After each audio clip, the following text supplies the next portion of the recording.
આજે હું તમારી સાથે શેર કરીશ ભીંડાની કઢી બનાવવાની રેસીપી. કેમ કે ભીંડાનું શાક તો લગભગ દરેક લોકોના ઘરમાં બનતું હોય છે, પરંતુ ભીંડાની કઢી ઘણા ઓછા લોકોના ઘરમાં બનતી હોય છે. અને આ ભીંડાની કઢીને તમે ભાત, ભાખરી, પરોઠા કે રોટલા કોઈની પણ સાથે સર્વ કરી શકો છો અને દરેકની સાથે તે ઘણી ટેસ્ટી લાગતી હોય છે. તો પછી ચલો ફટાફટ જોઈ લઈએ આ કઢી કઈ રીતે બનાવાય છે અને તેની માટે આપણે કઈ કઈ વસ્તુની જરૂર પડવાની છે. હું છું મમતા ભટ્ટ અને મારી ચેનલમાં તમારું ઘણું સ્વાગત છે. તો આ કઢી બનાવવા માટે આજે મેં 250 ગ્રામ ભીંડી લીધી છે અને સૌથી પહેલાં તેને સારી રીતે ધોઈ, લૂછી અને પછી આ આગળનો અને પાછળનો પાર્ટ દૂર કરી તેને નાના ટુકડામાં સમારી લીધા છે. અને સમારતી વખતે એ વાતનું ખાસ ધ્યાન રાખીશું કે તેમાં કોઈ જીવાત કે ઈયળ ના હોય. હવે કઢાઈ અથવા તો પેનમાં લગભગ 2 ટેબલસ્પૂન જેટલું તેલ લઈશું. તેલ ગરમ થાય એટલે તેમાં 5 ચમચી જેટલું જીરું અને 4 થી 5 કળી લસણને આ રીતે ઝીણું સમારીને એડ કરીશું. સાથે જ તેમાં 5 ચમચી જેટલી હિંગ એડ કરીશું.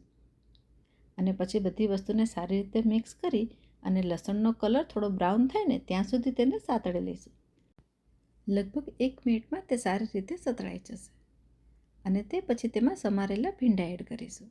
ભીંડા સમારતી વખતે આપણે એ વાતનું ખાસ ધ્યાન રાખીશું કે જ્યારે આપણે ભીંડા સમાર્યા ને ત્યારે તે બિલકુલ જ કોરા હોય. જો તેમાં પાણી હશે ને તો તેમાં ચીકાશ આવશે. હવે તેમાં 1 ચમચી જેટલું મીઠું એડ કરીશું અને પછી બધી જ વસ્તુને સારી રીતે મિક્સ કરી અને ઢાંક્યા વગર જ બફાવા દઈશું. પરંતુ વચ્ચે વચ્ચે તેને મિક્સ કરતા રહીશું એટલે તે નીચેથી દાજી ના જાય. અને લગભગ 10 થી 12 મિનિટ પછી ચેક કરીશું ને તો આ રીતે ભીંડા સારી રીતે બફાઈ ગયા હશે. હવે એક તપેલીમાં 1 કપ જેટલું દહીં લઈશું. દહીં બહુ ખાટું ના હોય ને તે વાતનું આપણે ખાસ ધ્યાન રાખીશું. અને તેમાં એડ કરીશું 2 કપ જેટલું પાણી. એટલે કે 1 કપ દહીં છે તો મેં 2 કપ તેમાં પાણી એડ કર્યું છે. અને તે પછી તેમાં 2 ટેબલસ્પૂન જેટલો ચણાનો લોટ એડ કરી સારી રીતે વલોવી લઈશું. અને ચણાના લોટના ગાંઠા રહી ના જાય ને તે વાતનું આપણે ખાસ ધ્યાન રાખવાનું છે. અને જ્યારે સારી રીતે વલોવાઈ જાય ને તે પછી સૂકા મસાલા એડ કરીશું. તો 5 ચમચી હળદર, અડધી ચમચી મીઠું અને અડધી ચમચી લાલ મરચાંનો પાવડર એડ કરી બધી જ વસ્તુને સારી રીતે મિક્સ કરી લઈશું. મીઠું અને મરચું તમારા સ્વાદ પ્રમાણે વધારે અથવા તો ઓછું પણ લઈ શકો છો.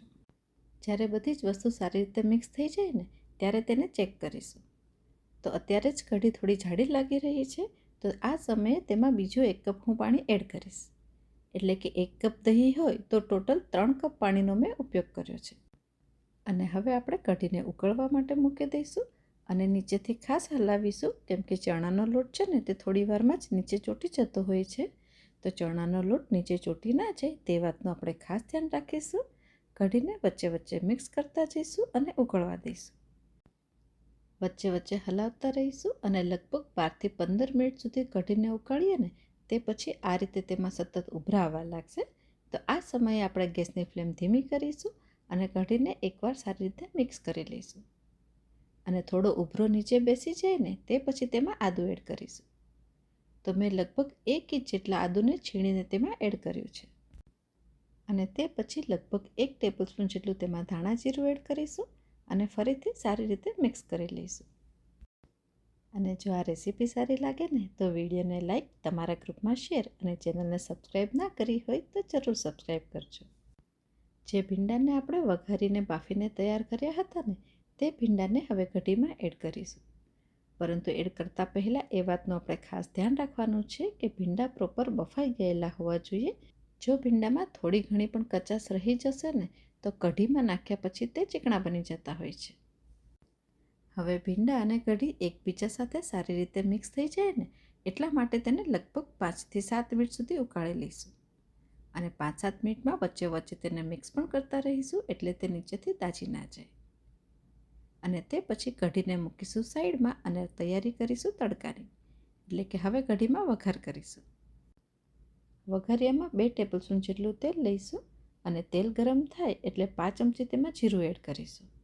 અને સાથે જ 4 થી 5 કળી જેટલા લસણને તેમાં વાટીને એડ કરીશું. લસણને લગભગ 1 મિનિટ સુધી સાતળીશું અને સારી રીતે સતળાઈ જાય તે પછી તેમાં 8 થી 10 મીઠા લીમડાના પાન, 5 ચમચી હિંગ અને 3 થી 4 સૂકા મરચાં એડ કરીશું.